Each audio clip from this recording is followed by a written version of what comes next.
नमस्कार दोस्तों, आप सबका स्वागत है मेरे YouTube चैनल के ऊपर। दोस्तों, कल हमने अपने एनालिसिस किया था यहाँ पर कि भाई यहाँ पर जो है बड़े प्लेयर्स धीरे धीरे जो हैं अपनी पोजीशंस क्लोज कर रहे हैं, तो यहाँ पर मार्केट को ऊपर जाना चाहिए।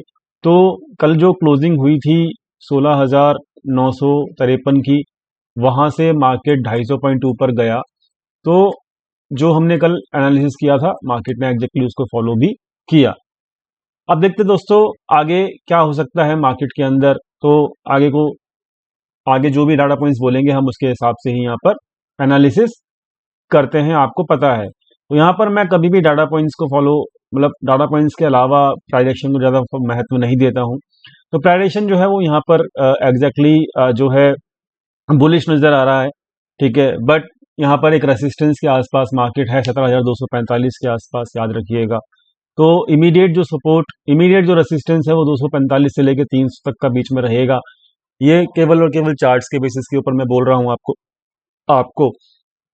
बट चलो हम चलते हैं अपने मार्केट को समझते हैं डाटा पॉइंट्स के हिसाब से। तो दोस्तों यहाँ पर ओवरऑल जो है मार्केट के अंदर तकरीबन 300 पॉइंट की रैली जो है वो हो चुकी है, मतलब जब से यहाँ पर रिवर्सल लिया है, एग्जैक्टली रिवर्सल यहाँ पे ले चुके हैं, ठीक है। तो इस चीज़ को समझना हमको ज़रूरी है कि यहाँ पर हो क्या रहा है मार्केट के अंदर। तो जब भी लॉन्ग टू शॉर्ट रेशियो में रिवर्सल होता है, जब हम देखते हैं कि यहाँ पर कम से कम 500 पॉइंट के मूव की एक्सपेक्टेशन तो होती है, तो 500 पॉइंट वो कम से कम लेकर आते हैं मार्केट में। लेकिन दोस्तों यहाँ पर मार्केट जब ऊपर गई आज, तो यहाँ पर एक बहुत छोटी सी जो प्रॉब्लम हुई है, वो प्रॉब्लम भी डिस्कस हमें करनी होगी, ताकि हम यहाँ पर डाटा पॉइंट्स को ठीक से एनालिसिस कर लें। आप देखेंगे यहाँ पर जो है वॉल्यूम बहुत ज़्यादा नहीं है, मतलब जो लॉन्ग पोजीशंस बिल्ड की हैं वो बहुत ज़्यादा लो वॉल्यूम के साथ है, FIIs की स्पेशली। और यहाँ पर ऑप्शंस में भी कुछ ज़्यादा बदलाव नहीं हुआ है। तो यानी कि सिंपल सी बात है, यहाँ पर बड़ा प्लेयर जो है अपसाइड में फिर दोबारा से इंटरेस्टेड नहीं नजर आ रहा है, ठीक है। तो यहाँ पर जो फ्रेश लॉन्ग पोजीशंस है वो नहीं बन रही हैं डाटा पॉइंट्स के ऊपर, फ्यूचर्स के अंदर, जो कि बहुत ज़रूरी है मार्केट को ऊपर सस्टेन करने के लिए। ये केवल एक चिंता का विषय है। यहाँ पर जो मार्केट आज ऊपर गई वो केवल और केवल शॉर्ट पोजीशंस कवर करने की वजह से गई, जो शॉर्ट पोजीशंस थी फ्यूचर में। और हम ये भी देखेंगे डाटा पॉइंट्स के ऊपर जो ये शॉर्ट पोजीशंस कवर की हैं वो किसने की हैं, तो ताकि आपको समझ में आ जाए कि यहाँ पर आगे का सिनारियो क्या है। तो याद रखना, वॉल्यूम्स बहुत कम है फिलहाल फ्यूचर्स के अंदर, इस बात का ख्याल रखिएगा। तो अपसाइड मूवमेंट के अंदर वॉल्यूम कम है, इसका मतलब कहीं ना कहीं रेसिस्टेंस जो है 17,300 का, वो डेफिनेटली काम कर सकता है। 17,300 के आसपास इस हफ्ते में रेसिस्टेंस काम कर सकता है, ख्याल रखना इस चीज का। दूसरी चीज के वॉल्यूम्स कम है, तब समझ में आ गया ऑप्शन में एक्टिविटी ज़्यादा नहीं हो रही है। लॉन्ग पोजीशन जो बनी है वो बहुत कम बनी है, लो वॉल्यूम के साथ बनी है। जब तक वॉल्यूम हैवी नहीं होगा तो वहां पर सस्टेन करना थोड़ा डिफिकल्ट होगा और रेसिस्टेंस जो है वो मेंटेन रहेगा। ये हो गई। अब आगे बात करते हैं। बात जो है सिंपल सी है बात जो है वो सिंपल है, क्या कि यहाँ पर जो शॉर्ट पोजीशंस कवर की गई हैं वो बेसिकली यहाँ पर प्रोप्राइटर्स के द्वारा की गई हैं। तो प्रोप्राइटर्स ने यहाँ पे शॉर्ट पोजीशंस कवर कर ली है, बाकी कोई नई लॉन्ग पोजीशन नहीं बनाई है, इसलिए वो लॉन्ग पोजीशंस का वॉल्यूम काफी कम नजर आ रहा है। तो मार्केट जो ऊपर गया आज, वो केवल और केवल शॉर्ट पोजीशंस कवर करने की वजह से गया, ठीक है। तो शॉर्ट पोजीशंस क्लोज हुई हैं, किसकी हुई हैं? प्रोप्राइटर्स की। लेकिन थोड़ी बहुत इन्होंने भी, रिटेलर ने भी अपनी शॉर्ट पोजीशंस कवर की हैं, ठीक है। लेकिन अब प्रॉब्लम कहाँ है? प्रॉब्लम ये है कि FIIs जो हैं वो यहाँ पे फंस गए हैं, ठीक है। ध्यान से समझिएगा, एनालिसिस पूरा समझिएगा।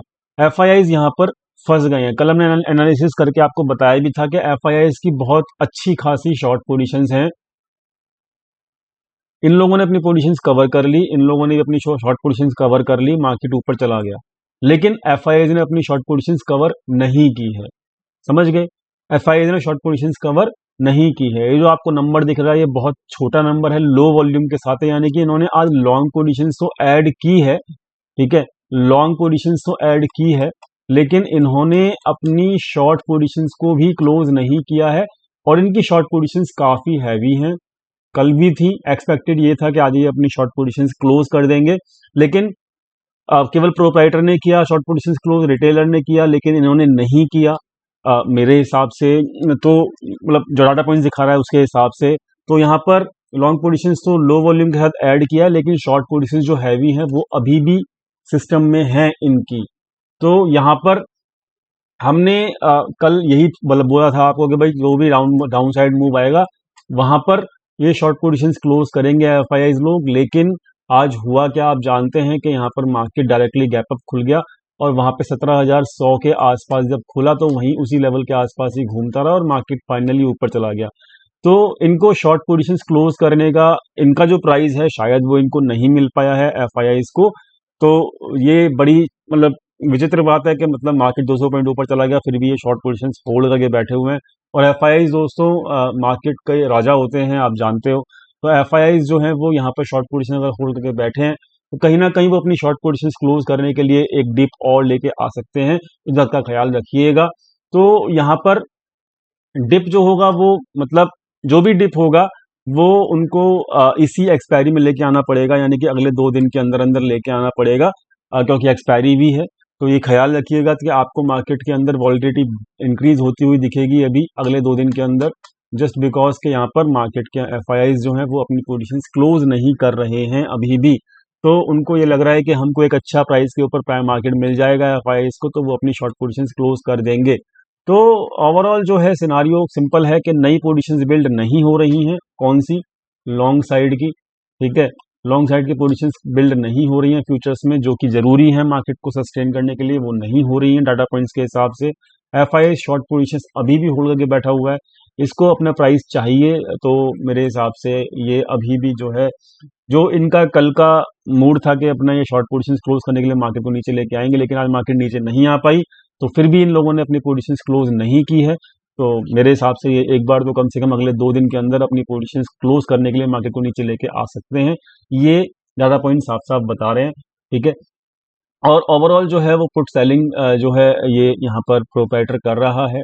ठीक है, रिटेलर्स बहुत लो वॉल्यूम के साथ कॉल राइटिंग कर रहा है, ये कॉल बाइंग कर रहे हैं। ठीक है, तो ये जो कॉल बाइंग हो रही है वो हेजिंग पोजीशंस है, रियल पोजीशंस नहीं है।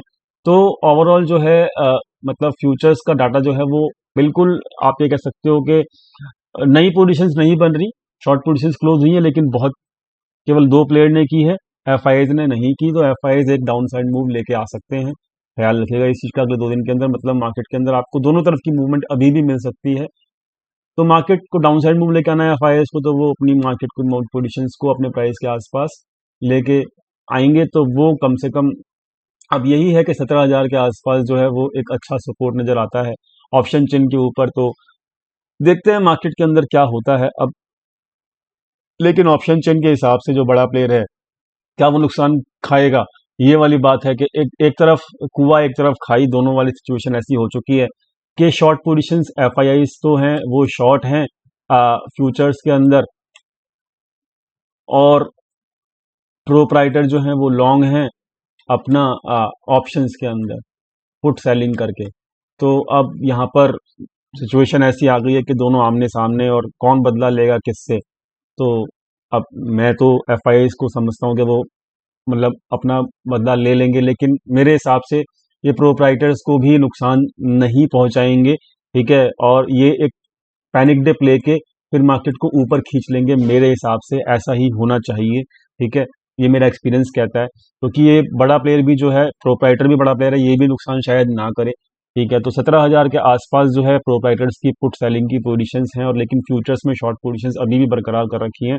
तो एक डिप बनता है, डिप के अंदर पोजीशंस क्लोज करने के लिए आएंगे एफआईआईज, ख्याल रखिएगा। तो यहाँ पर जो पोजीशंस बनी हैं ये वाली और ये वाली, ये प्रोप्राइटर्स की हैं। तो इनके हिसाब से अगर मार्केट 17,000 के आसपास भी इस हफ्ते में क्लोज हो जाता है, तब भी ये लोग पोजीशंस मतलब तब भी ये लोग जो है ना लॉस में नहीं निकलेंगे। प्रोप्राइटर्स की मैं बात कर रहा हूँ, और यहाँ पर जो काम है वो एफआईआईज का, अगर डाउन साइड मूव 17,000 या फिर इसके नीचे एक डिप लेके फिर मार्केट को ऊपर खींच दें तो शायद इनका भी काम चल जाए। तो मेरे हिसाब से मुझे ऐसा लगता है कि एक डिप लेने के लिए, पैनिक डिप लेने के बाद मार्केट को ऊपर खींच देंगे, तो यानी कि आपको अगले 2 दिन के अंदर दोनों तरफ का मूवमेंट मिलेगा। एंड यही डाटा पॉइंट्स जो हैं बता रहे हैं। दूसरी चीज कि यहाँ पर एलआईसी का आईपीओ जो है वो मतलब 4 तारीख को अनाउंस हो चुका है। ठीक है, तो 4 मई को जो अनाउंस हो चुका है, तो यहाँ पर एलआईसी का आईपीओ सक्सेसफुल होना ही है, और ये मार्केट जो है काफी दिनों से इसका वेट कर रहा था। तो मुझे ऐसा लगता है, एक बात ये याद रखना, मुझे पर्सनली ऐसा लगता है कि यहाँ पर 4 तारीख से पहले पहले, यानी कि मई की सीरीज शुरू होने से पहले पहले या एफआईआई लोग अपनी शॉर्ट पोजीशंस क्लोज कर लेंगे। और वो इस चीज़ को जानते भी हैं कि एलआईसी का आईपीओ जो है वो एक इवेंट है इंडियन मार्केट के लिए। तो डेफिनेटली 4 तारीख से पहले पहले इनको शॉर्ट पोजीशंस क्लोज करनी होंगी। ठीक है, तो एफआईआई ऐसा कर लेंगे, मुझे ऐसा लगता है। तो जो भी है डाउन साइड मूव जो भी है एफआईआई को लेके आना है, वो अगले 2 दिन के अंदर लेके आना पड़ेगा। तो मैं तो यही बोलूंगा कि अगर अभी भी डाउन साइड मूव आता है तो घबराएं ना। ठीक है, क्योंकि यहाँ पर ऊपर जाने के चांसेस ज़्यादा हैं, नीचे जाने के चांसेस कम हैं, लो हैं। लेकिन अगर आपने 28 अप्रैल की एक्सपायरी में ही पोजीशन बना रखी है, सो आपको घबराने की ज़रूरत बहुत ज़्यादा है, क्योंकि आपका प्रीमियम जाने की चांसेस बहुत ज़्यादा होंगे। और एक्सपायरी के नज़दीक कभी भी हम नज़दीक वाली एक्सपायरी में पोजीशन नहीं बनाते हैं। हम लोगों ने जो पोजीशन बना रखी हैं वो 28 मई के अंदर बना रखी हैं। ठीक है, मतलब मई की एक्सपायरी के अंदर बना रखी हैं पोजीशंस। तो यहाँ पर हम लोग जो है थोड़ी सी वॉलिटिलिटी अगर बढ़ती है तो उसको झेल जाएंगे। लेकिन जिन लोगों ने अभी नियर एक्सपायरी में पोजीशन बना रखी है, तो वो थोड़ा इसके का ख्याल रखिएगा कि उनको लॉस हो सकता है। तो यहाँ पर ऑप्शन चेन जो है वो दोनों तरफ की धार है, एक कुआ एक खाई है। और प्राइस एक्शन जो है वो बुलिश है, बट मेरे हिसाब से एफआईआई जो है वो छोड़ेंगे नहीं, अपना शॉर्ट पोजीशन क्लोज करने के मूड में बैठे हुए हैं। तो एक जो है नीचे की तरफ मार्केट को लेके आ सकते हैं वो, और फिर मार्केट को ऊपर तरफ खींच सकते हैं। तो यहाँ पर दोनों तरफ का मूवमेंट आपको मिल सकता है मेरे हिसाब से, मेरे लॉजिक के हिसाब से। ठीक है, तो ख्याल रखिएगा इस चीज़ का। आसान नहीं होगा अगले 2 दिन तक मार्केट को समझ पाना। ठीक है, आप लोगों के लिए, क्योंकि डाटा पॉइंट्स इस तरीके के ही है, वॉलिडिटी दोनों तरफ की बरकरार रहेगी। बाकी बैंक निफ्टी की बात करते हैं, तो बैंक निफ्टी ने मूव तो दिखाया, लेकिन मतलब आप कह लीजिए ये किस तरीके का मूव है, आप खुद थोड़ा अंदाजा लगाइएगा। इतनी अच्छी वॉल्यूम के साथ जो है वो सपोर्ट बना मार्केट के अंदर, और वो सपोर्ट काम भी किया। और उसके बाद एक इतना छोटा बोरिंग डे जो है वो यहाँ पर मिला आपको। तो ओवरऑल जो है एफआईआई लोग जानते हैं कि अभी उन्होंने शॉर्ट पोजीशंस क्लोज नहीं की, तो इसलिए बड़ा मूव लाना वो अभी इस चीज़ को रेजिस्ट कर रहे हैं। ठीक है, तो ख्याल रखिएगा इस चीज़ का। तो मेरे हिसाब से जो है मार्केट के अंदर अभी डिप के अंदर बाइंग करने की अपॉर्चुनिटी शायद रहेगी। ठीक है, और क्यों, इसके पीछे के 2 रीज़न और हैं। 2 रीज़न क्या हैं कि एफआईआई जब अपनी शॉर्ट पोजीशंस क्लोज करेंगे, जब जो कि यहाँ पर लॉन्ग टू शॉर्ट रेशियो के हिसाब से जो मैं समझता हूँ, क्योंकि इतना लो, जो लॉन्ग टू शॉर्ट रेशियो जो बहुत लो होता है, मतलब कि इनका अगर 0.70 से नीचे अगर लॉन्ग टू शॉर्ट रेशियो चला जाए, तो ये कंपलसरी है कि ये पोजीशंस क्लोज कर ही देते हैं। साथ में एलआईसी का आईपीओ भी आ रहा है। ठीक है, दोनों चीज जो है वो फेवर करती हैं कि भाई डाउन साइड मूव जो भी आएगा उसमें ये शॉर्ट पोजीशंस क्लोज ही करेंगे। ठीक है, तो मुझे ऐसा लगता है कि जो भी डाउन साइड मूव आएगा वहां पर हम उन लोगों को ना मतलब बाय ऑन डिप ही शायद करना चाहिए, लेकिन स्टॉप लॉस के साथ बाय ऑन डिप ही करना चाहिए, ये दोनों लॉजिक के हिसाब से। ठीक है, तो अगर डिप आता भी है तो मैं बाय ऑन डिप की तरफ फेवर में रहूंगा डाटा पॉइंट्स के हिसाब से। और यहाँ पर बहुत ज़्यादा डाउन साइड मूव आने की उम्मीद नहीं है, क्योंकि यहाँ पर एलएस रेशियो जो है वो एफआईआई का बहुत ज़्यादा फेवर में नहीं है शॉर्ट साइड के। क्लियर हो गया। तो अब जो इसका सपोर्ट है वो उस सपोर्ट के साथ, वो जो सपोर्ट कल हमने बनाया था 35,500 का, वो अभी भी बरकरार रहने की उम्मीद है पूरी पूरी। लेकिन मार्केट में दोनों तरफ के मूव आपको मिल सकते हैं अगले 2 दिन के अंदर। तो market is going to be tough seriously, and mark my words.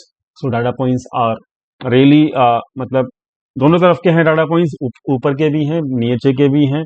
और अब देखते हैं कौन जीतेगा कौन नहीं जीतेगा।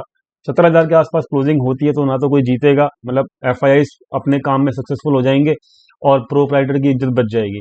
तो मार्केट के अंदर मुझे ऐसा लगता है कि 17,000 के ऊपर ही कहीं ना कहीं क्लोजिंग होनी चाहिए इस वीक की एक्सपायरी के अंदर।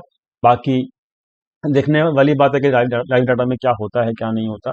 उम्मीद करते हैं कि आपको वीडियो समझ में आ गया होगा, और मैं अपना कंक्लूजन बता चुका हूं कि डाटा पॉइंट्स में अभी भी है कि एक एफआईआई अपनी शॉर्ट पोजीशन क्लोज करने के लिए मार्केट को नीचे लेके आ सकते हैं। लेकिन जैसे ही वो नीचे लेके आएंगे वहां पे लॉन्ग टू शॉर्ट रेशियो जो है फेवर में नहीं है शॉर्ट पोजीशन बिल्ड करने के। अगर डिप आता है तो मैं वहां पे शॉर्ट बिल्ड करने के लिए बिल्कुल मूड में नहीं रहूंगा। लेकिन जो भी पोजीशन मेरी रहेंगी वो 26 मई की एक्सपायरी में रहेंगी, ताकि मेरे पास सफिशिएंट टाइम हो अपने ट्रेड्स को एडजस्ट करने का। उम्मीद करता हूँ आपको वीडियो समझ में आ गया होगा। उम्मीद करता हूँ मेरा डिसीजन आपको समझ में आ गया होगा, और उम्मीद करता हूँ कि आपको डाटा पॉइंट्स भी समझ में आ गए होंगे। Thank you so much for watching this video. मिलते हैं कल अपने टेलीग्राम चैनल के ऊपर। Thank you.